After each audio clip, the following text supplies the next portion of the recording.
More of the Zach Gelb Show on Fox Sports 920 The Jersey. All right, welcome back in. Zach Gelb Show, Fox Sports 920 The Jersey, 609-919-9200. 4:40 is the time in our Princeton Orthopedic Associates studios.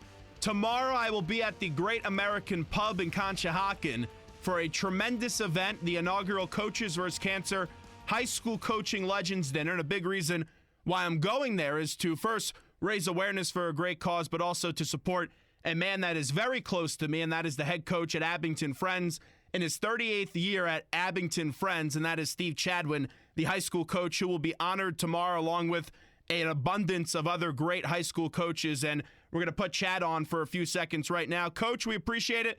Thanks for a few minutes, and how are you? I'm good, thank you. I appreciate it. Before you start, I just wanted to tell everybody who else is being honored besides myself.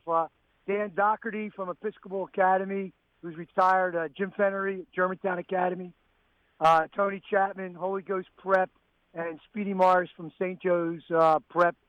4 excellent coaches in the Philadelphia area.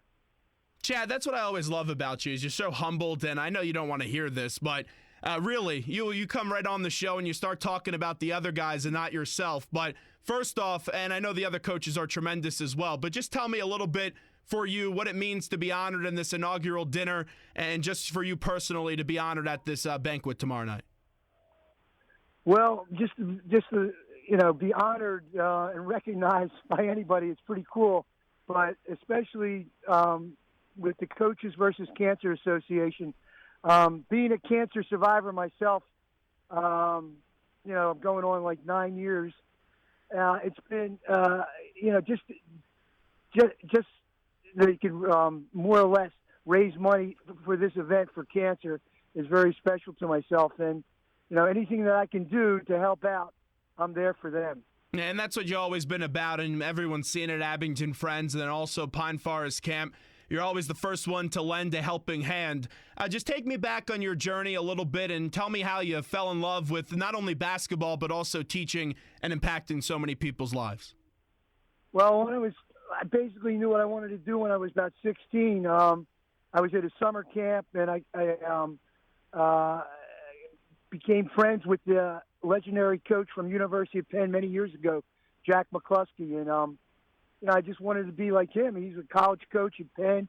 He helped me get into college at East Tennessee State University, and so I never looked back. I mean, I wasn't really a great student at Germantown High School, but I figured it out in college how to study, got my degree, got a coaching job at Germantown Academy. Well, actually, my first job was at the Vanguard School for Emotionally Disturbed Children.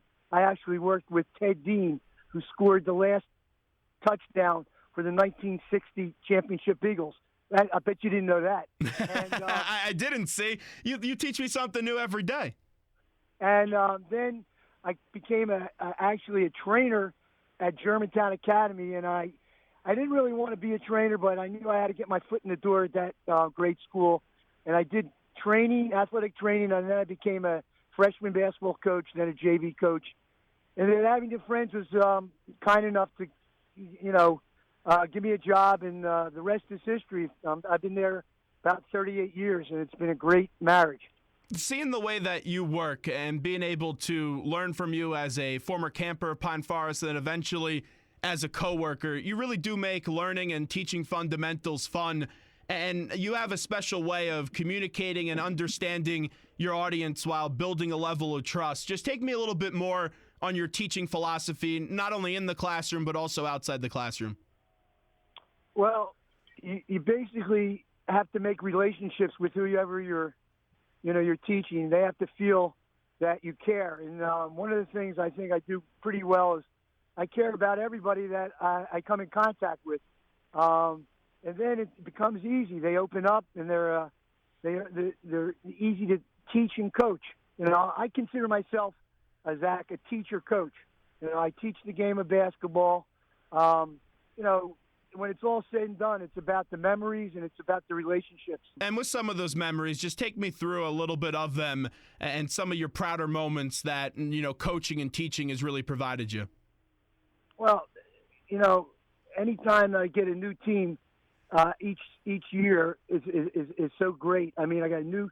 See, at a private school, it's a little different than public school. You don't know who you're coaching from year to year, and kids can leave, unfortunately. But when I get a team in September, it's like starting new, and it's a great challenge, and everybody's eager and ready to go. And but I'm lucky. I've had some great assistant coaches. Now it's even better because a lot of my former players want to come back and coach, and it's just really cool to be able to work with kids that you coach. Steve Chadwin with us tomorrow night, the inaugural Coaches vs. Cancer High School Coaching Legends Dinner in Conshohocken at the Great American Pub from 6:30 to 8:30 for a great cause, and the coach is going to be honored, and he joins us right now. Hey, I have to get your thoughts on the national championship game last night. The foul calls were just driving me nuts last night, Coach. Well, I think I told you earlier, you got to play through the Zebras. There's nothing you can do about them. They decided that they were not going to let the bigs play, and but Carolina, I got to give them credit. I was telling you before that their best offense is getting down the court, getting the defensive rebound, outlet, and then go before the Zags could even set up a lot of times. But they got skilled bigs, so I think that was really the difference, because it was just a couple possessions towards the end of the game that really turned it around. And you look at the stats. You see what North Carolina did last night. They didn't play a good game, but they still found a way to win the game, and that's what good teams do when they don't bring their best. They find a way to get it done. Specifically with UNC, and let's say you're in one of those moments where your players aren't playing great and the Zebras aren't calling a great game. What do you say to a bunch of kids like that? Because I know you coach high school kids, but these kids aren't that much older that were in the game last night. So what do you say to kids when things don't go their way in the middle of battle?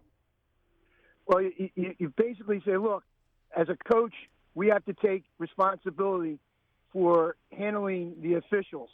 I mean, they have to play the game. They got to play through the officials. They cannot let them, get into their heads.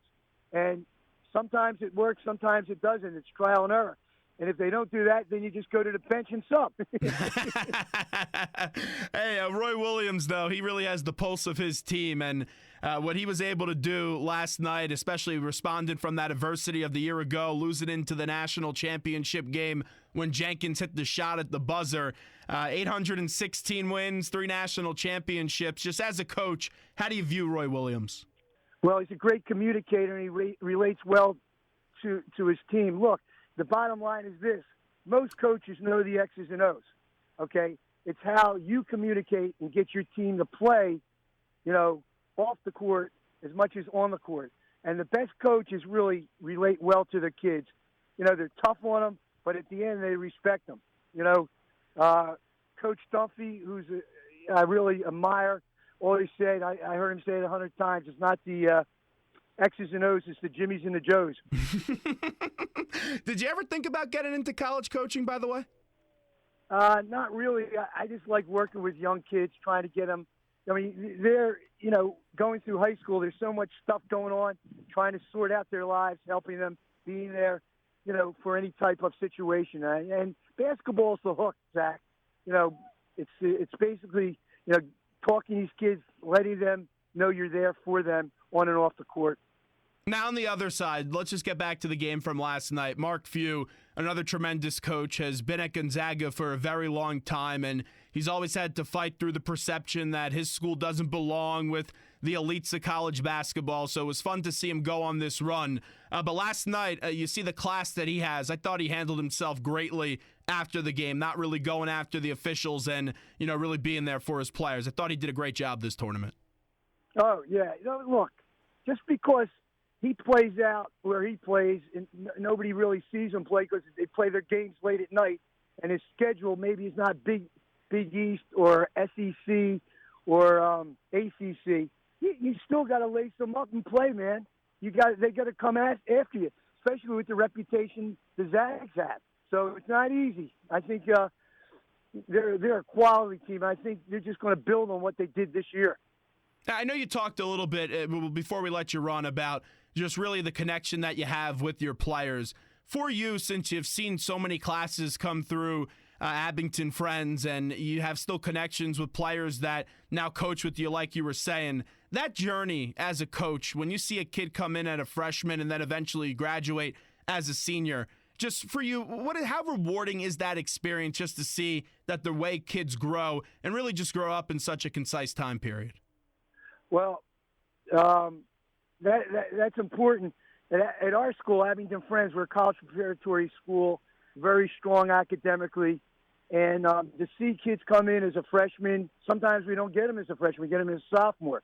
Sometimes we get them as a junior. But whatever time we spend with them, whatever time they put in academically, and then when they graduate, that's a joy. Just to see them graduate and then go to college, because basically what we're trying to do is prepare them for the next level as a human being. Not so much basketball, just to go to college, do well academically, and relate to all the people that they come in contact with.